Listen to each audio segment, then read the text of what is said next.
Hey, what's up guys, welcome back to the channel. So in today's video we're going to be talking about 4 tips to grow your Instagrams in 2023. So let's get into the video. Guys, the first tip on my list, and I'll say that this is the easiest by far, is follow people who you would like to be like. So for example, if you see someone who posts things or has a page that you would like to copy, just follow them, save their post and use that as inspiration to make yours. It's as simple as going on their page and figuring out what attracts you to their page in the first place. Maybe it's their captions, maybe it's the type of post they have, maybe it's the aesthetic, the editing style. Figure out what those things are and then implement it in your page. Obviously, I don't mean put their freaking username on your bio or your stories, but use them for inspiration to make your own page and curate that. And eventually that's going to help you grow, and this is the easiest and least complicated method of growing on Instagram in 2023. Number 2 is post pictures of yourself to maximize engagement.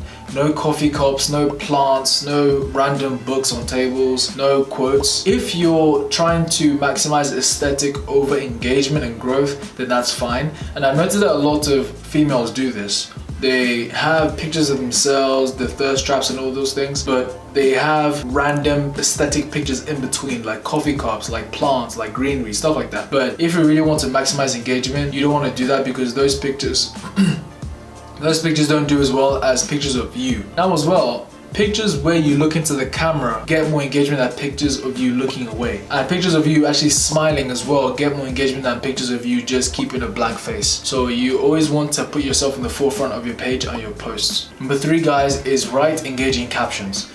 You want to try and tell stories with your captions. You can't just post a picture of yourself in a nice location with a nice car. Like, people have done that before. Instagram has been here for so many years that there's nothing new anymore. So you want to try and tell stories to stand out and drive more engagement.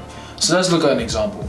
Let's say there's a picture of you on a plane and you caption it, "Off to Dubai." Now your friends are going to be very happy for you, they're going to Dubai, but it's not going to trigger them. It's not going to make them want to engage with the post. Now let's look at an alternative caption. "I've dreamed of this moment for long. I'm finally going to Dubai for the first time. And to be in business class is just mind-blowing. I can't even express how blessed I feel right now. When I was younger, I would daydream of traveling in business class as I walked past and sat down at the back. I'm extremely excited to share the photos of my trip with you. And what's one place that you've always wanted to visit?" Now you see the difference between these two captions. With the first, it was alright. People will probably like the person, be happy for you, but it won't like trigger them to engage with you.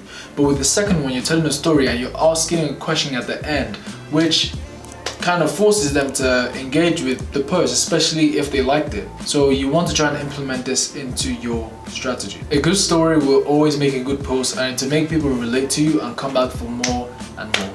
Guys, the 4th point on my list is post fun content. Guys, Instagram is the biggest dating app in the world. Instagram is made for flexing.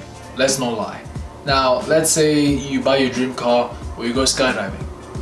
Your brain is going to release dopamine and this makes you feel good. Now imagine a user watching you doing the exact same activity on Instagram. What happens is, since they feel like they're with you, Instagram tricks their brain to release dopamine, which makes them feel really good. And then what happens is they eventually engage with your post, they like, they leave comments, they share, they follow you to see more. Now the point there is, if you can find a way to make people feel like they're with you while you're having fun, then you're good to go, because you're going to draw more people to your page. So think about that. Guys, click on this video to learn about 7 Instagram mistakes that are costing you dates. But before you leave, make sure you leave a like down below, make sure you share with a friend, and I'll see you in this video.